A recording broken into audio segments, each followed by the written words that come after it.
આ વિડીયોમાં આપણે બીજો એક દાખલો જોઈશું સૂચકાંકનો. દાખલાની રકમ જોઈએ તો સિગ્મા P1Q0 જેમ સિગ્મા P0Q0 બરાબર 5/3 અને સિગ્મા P1Q1 જેમ સિગ્મા P0Q1 બરાબર 3/2 હોય તો લાસ્ટ પેયર, પાસે અને ફિશરના સૂચકાંક શોધો. આપણે દાખલામાં આપ્યું શું? તો પહેલાં આપી દીધું કે સિગ્મા P1Q0 જેમ સિગ્મા P0Q0 બરાબર 5/3. તો સૌપ્રથમ તે લખી દેશું.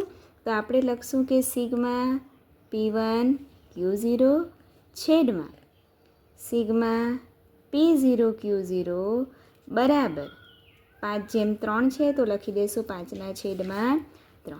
સામેની બાજુ બીજું પદ આપ્યું સિગ્મા P1Q1 જેમ સિગ્મા P0Q1 બરાબર 3/2. તો આને સેમ આ જ પ્રમાણે લખીશું. અહીંયા શું લખાશે કે સિગ્મા P1Q1 છેદમાં સિગ્મા P0Q1 બરાબર કેટલા થઈ જશે? 3/2 બરાબર. હવે આપણે આ બંનેનો ઉપયોગ કરીને લાસ્ટ પેયર, પાસે અને ફિશરનો સૂચકાંક શોધીશું. તો સૌપ્રથમ લાસ્ટ પેયરના સૂચકાંકનું સૂત્ર લખીશું. તો લખી દઈશું કે લાસ્ટ પેયરનો સૂચકાંક બરાબર.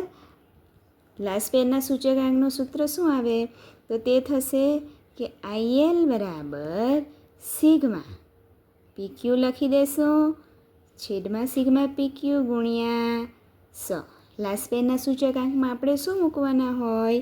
1000 મૂકવાના હોય. તો આનું સૂત્ર થશે 1000 મૂકીશું એટલે આ લાસ્ટ પેયરનું સૂત્ર બની જશે બરાબર. હવે સિગ્મા P1Q0 છેદમાં P0Q0 તો તેના બરાબર કેટલા છે? 5/3. તો લખી દઈશું ઇક્વલ ટુ 5/3 ગુણ્યા 100. અહીંયા સાદુરૂપ આપીશું. સાદુરૂપ આપીશું તો આપણો જવાબ કેટલો આવશે? અહીંયા 166.67. શું મળ્યું આપણને? IL એટલે લાસ્ટ પેયરનો સૂચકાંક મળ્યો. ત્યાર પછી બીજો સૂચકાંક કયો શોધવા કીધો છે? પાસેનો. તો લખી દઈશું પાસેનો સૂચકાંક બરાબર. હવે પાસેનો સૂચકાંક એટલે તેનું સૂત્ર IP બરાબર ફરી સિગ્મા PQ છેદમાં લખીશું સિગ્મા PQ ગુણ્યા કેટલા કરી દેશું? 100. લાસ્ટ પેયરના સૂત્રમાં કેટલા મૂકી દેવાના? હવે 1101 પાસેના સૂચકાંકના સૂત્રમાં એટલે 1101 મૂકીશું તો પાસેના સૂચકાંકનું સૂત્ર થઈ જશે. તો આ રીતે 1101 મૂકી દીધા. હવે કિંમત મૂકીશું સિગ્મા P1Q1 છેદમાં સિગ્મા P0Q1 એટલે આ કિંમતને કેટલી આપી છે? 3/2. તો લખી દઈશું 3/2 ગુણ્યા 100. હવે આનું સાદુરૂપ આપીશું તો અહીંયા કેટલો જવાબ આવશે? તો તે આવશે 150. શું મળ્યું આપણને? પાસેનો સૂચકાંક મળ્યો. હવે આપણે ત્રીજો કયો સૂચકાંક શોધવા કીધો? ફિશરનો. તો લખી દઈશું